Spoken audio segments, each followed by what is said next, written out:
कुछ कहले रहनी याद बानू। अब याद तो ना बा, बतावा का कहता रे। अरे हमेशा तू भूल जाला हो, ध्यानवा यही रहा कि कहीं और हो। नहीं ध्यानवा तो रही पर रहा। बताओ बताओ का कहता। सुना सुनावा। आसरा लगौले पानी राजा कई साल से। हाँ हाँ आसरा लगौले पानी राजा कई साल से। ले यही हा झूलनिया पिया जमगढ़ बाजार से।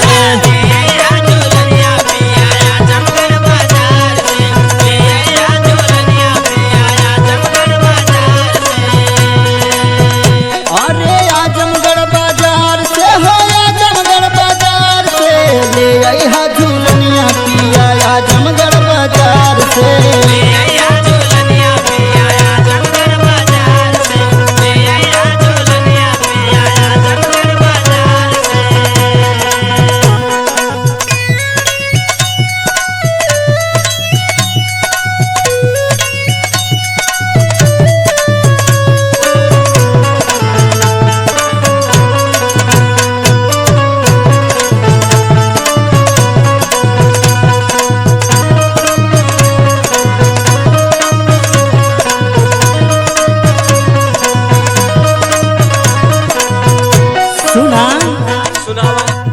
हमेशा कहिला तू कौनो न कौनो बहाना या कौनो बात के टाल देला, ठीक है। अरे पगली आजमगढ़ जाए ना पावत है यहाँ।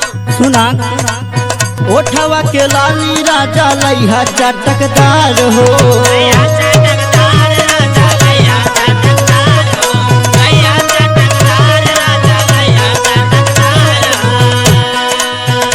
हाँ ले लिहा बजारिया से सूट सलवार हो।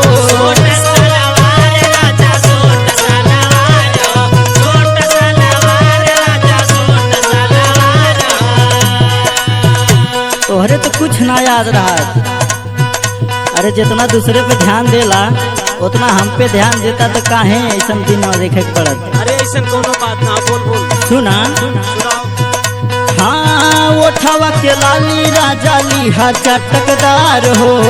ले लिहा बजरिया से सूट सलवार हो। कवनो सामान नहीं हटे हो ध्यान से, कवनो सामान नहीं हटे हो ध्यान से। ले आइया चुनरिया राजा आजमगढ़ बाजार से।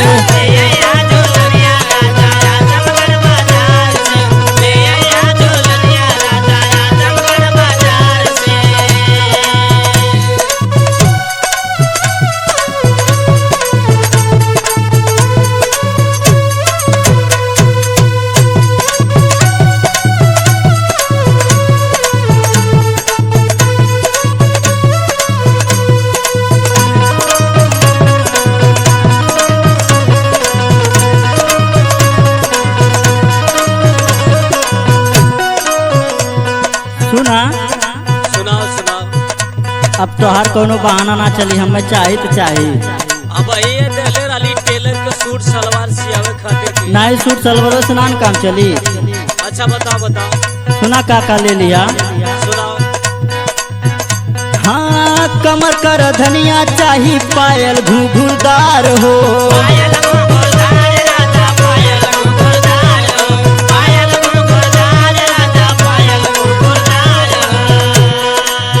गलावा बसून चाही सुंदर एगो हार हो।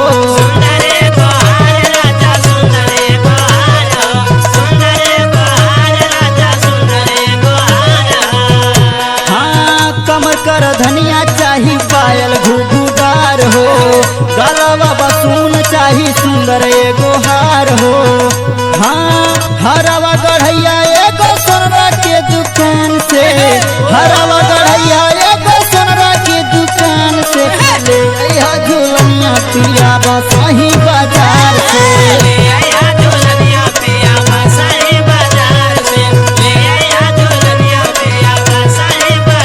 हाँ हाँ बसाही बाजार से हो, बसाही बाजार से।